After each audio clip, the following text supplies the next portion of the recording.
everybody, so today's all about sequencing and using the technique of sequencing to make your improv better, licks better, riffs better, all of the above. So I'm going to run you through two different options for sequencing, but it's just a really helpful tool that all the pros use, and you probably hear it all the time, but just not necessarily talked about as much. So check this out. Now, sequencing comes down to your interval knowledge a little bit. It's good to know, it does help. You can go the long route and figure out all your notes and the interval relations, but I'm going to show you a couple of quick ways to do it and a couple of quick ways to look at it. So let's just sit in the key of A minor for a second here. Nice easy key to talk about. So A minor scale has no sharps or flats in that key.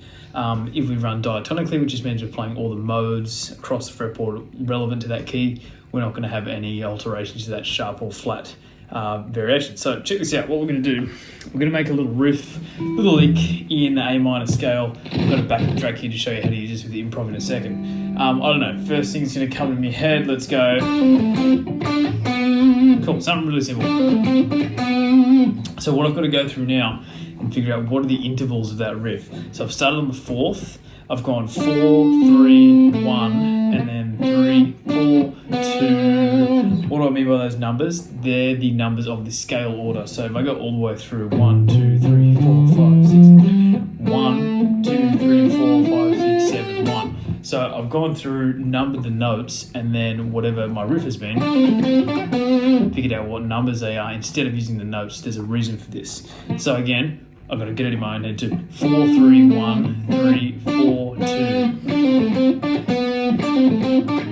2. So what this means now is if I want to travel across the fretboard using the same intervals, but keep in mind they're going to be different notes when we go through the different modes, and that's the slight difference. We're not using the same notes, but we're still using the same intervals, and that's your sequencing. So in the Aeolian, or the natural minor, those notes there are going to be D, C, A, and then C, D, B.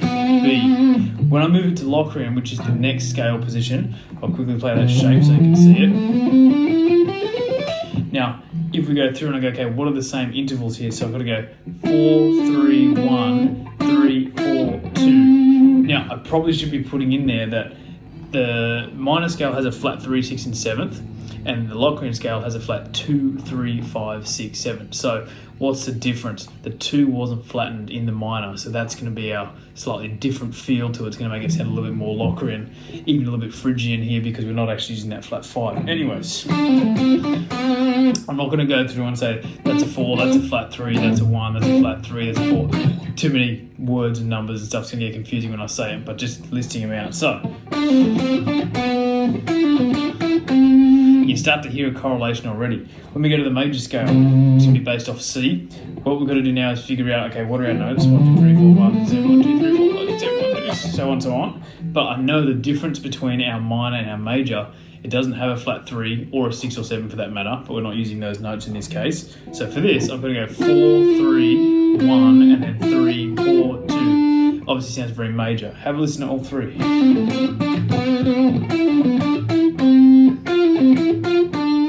So you can start to hear, the more that I do this, there's a certain pattern to it.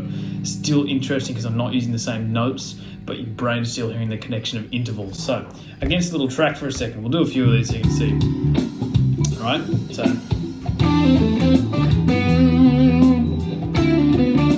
just keeping it simple.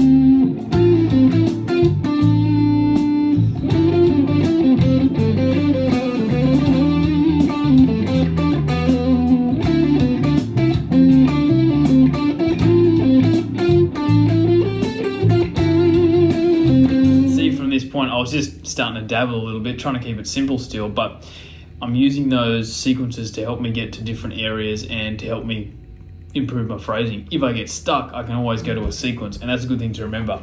You can treat these like a drill, right? You can go all the way up, you know, do your minor, do your Locrian. Let's go all the way up, let's do it. So next one's going to be D Dorian, just so you get the good practice and the use of doing this. So Dorian, it's got a flat 3 and a flat 7, not a flat 6, so it's going to actually be exactly the same as the minor, because we weren't using that 6th or 7th in that first shape. Anyway, so when we get up to here, I don't even have to worry about it. You'll notice it's the same as the different notes, still intervals are the same. Phrygian, it's got an added flat 2, 3, 6, and 7th, so we know that this one's going to be Now, I know where these interval positions are. I'd highly recommend going and checking out your intervals and really getting those locked in as well, because that really will help your process. But in the meantime, just focus on this, and then when you go through, if you know your scales and your modes, you can go through and put numbers to the notes really easily, but it's really good to understand your interval positions. Where was I up to just then? What was I doing? Yeah, we just did the Phrygian. Lydian next. Now, Lydian has a sharp 4, so this one's going to change. Instead of a bend, we've got to go. You can hear that sharp 4, a little bit dissonant. It's got that jazzy type of feel. Mixed Lydian's got a flat 7. Then all of a sudden, we're back to our start, right? Look. So we've just done the whole sequence slowly. A all in, blocker in, Ionian or major, Dorian, Phrygian, Lydian, mixed Lydian, then back to home, AL in. So if I get stuck with my improv, I should be able to use any of those either to get to a different area in a different mode, or I can simply just use them in conjunction, like a sequence, which is what we're doing. Have a little listen. I'm just going to go slowly. I'm not going to be too creative. I'm just going to play so you can hear it. Obviously, each track you play is going to change how you feel the modes and stuff too. Up to Dorian, Phrygian, Lydian, mixed Lydian, back to minor. So you can literally hear I'm playing that like a drill, like we just practiced, but it's still got a bit of interest to it. So you start adding some stuff in.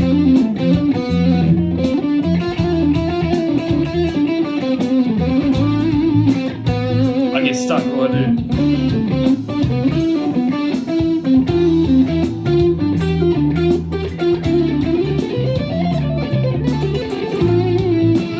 So I just slightly changed the phrasing a little bit, the rhythm, just to whatever I was feeling.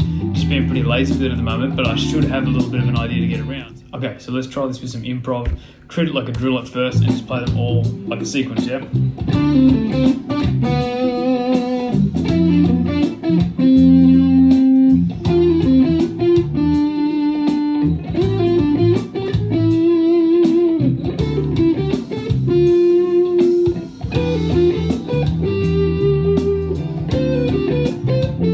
Back to home. So the idea of this too is once you learn that like a drill, you can use them as safe zones. So let's say I'm improvising.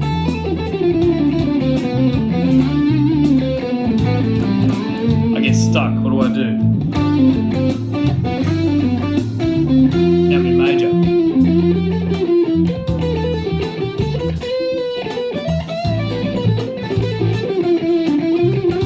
I get stuck. Skipped up to Lydian there, yeah?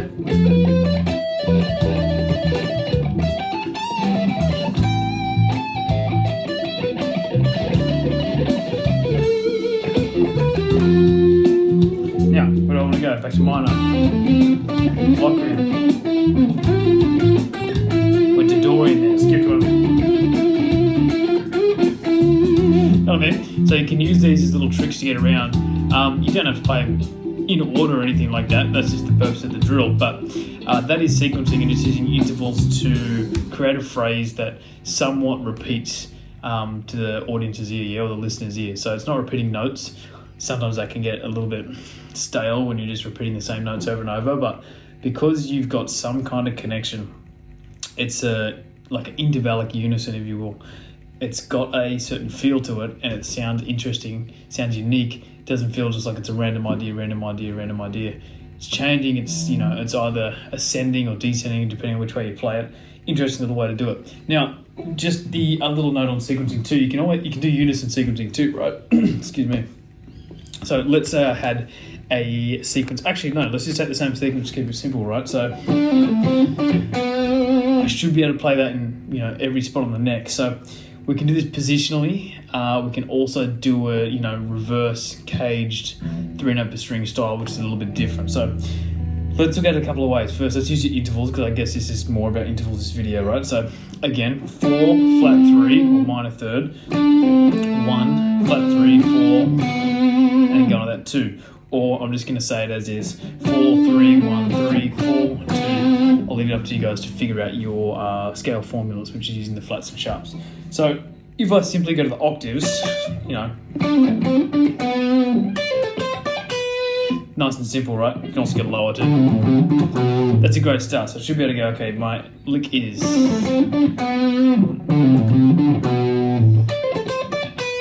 Now, if we go higher, try and find all your Ds that you possibly place. There's one here, and repeat your lick. Right, all your Ds. Now, when you go to this one, the B to the G when you come descending is slightly different. It's going to have to go back a fret for that A, where the other ones were directly above, because of the third tuning between the B and G strings. But you got to keep that in mind, right? So we've got heaps of spots now.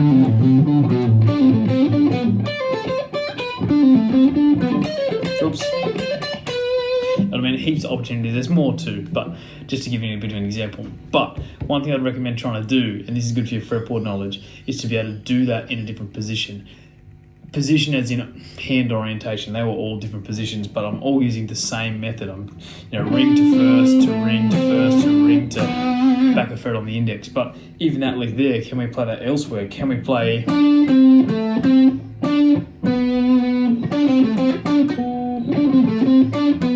Know what I mean? So you should explore those different opportunities to play the same lick, and that really helps your fretboard knowledge and understanding too. Gets you out of ruts of always playing in the same position as well. Just some food for thought. I hope this video helps, but yeah, try and use sequencing with a little bit of improv. It's great for creating riffs as well. I just took it from a lead guitar context here today, but try it with creating some riffs, doing some lead guitar, and especially useful in solos, especially shreddy solos where you need a little melodic break. Works well. Cool. Play with that. Let me know how you go.